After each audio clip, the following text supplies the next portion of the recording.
Libra. This is your April 2013 forecast, and you're going to start off the beginning of your month with quite a few planets in your 7th house. Your 7th house is the house of partnerships, whether it's romantic or business related. It can go either way.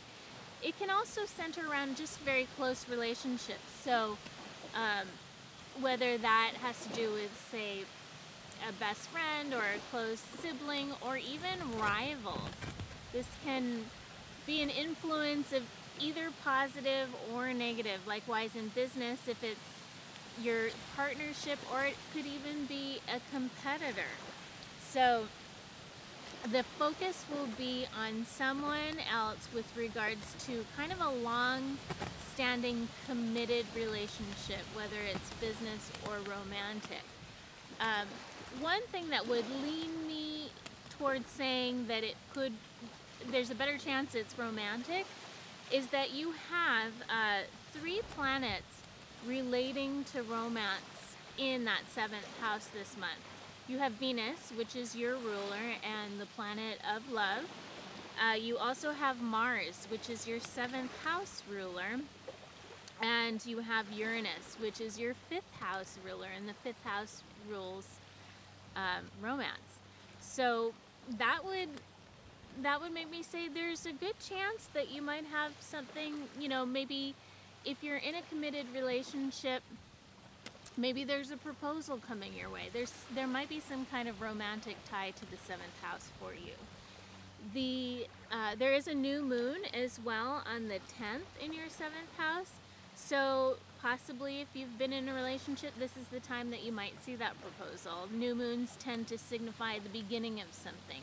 So maybe this would spark a deeper commitment with regards to romance. Around halfway through the month to the 3rd week, most of your planets will move into your 8th house. Your 8th house is the house of shared resources, whether that's loans, inheritance, mortgages, or any kind of assets or possessions that you have with others. Maybe they're contributing, maybe you have a family member helping you out, or maybe you're helping out a family member. So those are just a couple of options there. There is Saturn will be retrograde in your 2nd house, so you might see some delays with regards to payments. If you're owed commissions, you may find that you're kind of chasing after people in order to get some payments that are owed to you. Pluto will be in your 4th house. It has been in your 4th house of home, family, and property. And it will be going retrograde on the 13th of April. So what Pluto is the planet of structure.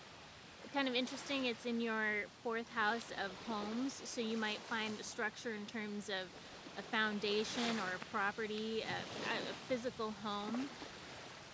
And what Pluto does when it goes retrograde is it kind of makes you revisit issues that you may have swept under the rug.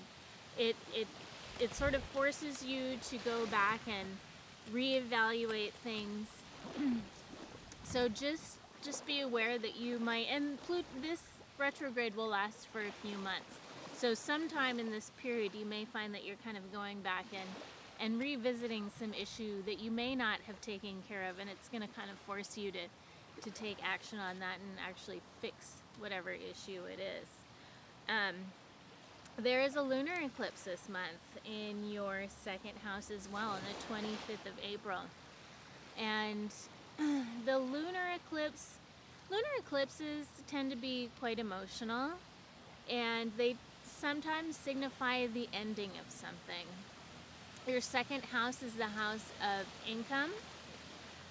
So maybe you're switching jobs. Maybe you are, it's just ending, the end of some kind of cycle that you have there with regards to income and possessions.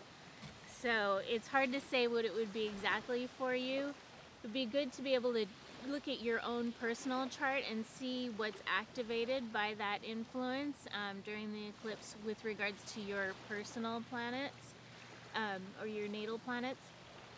But you can check out my website for a more detailed monthly forecast at astrologykiki.com. Thank you.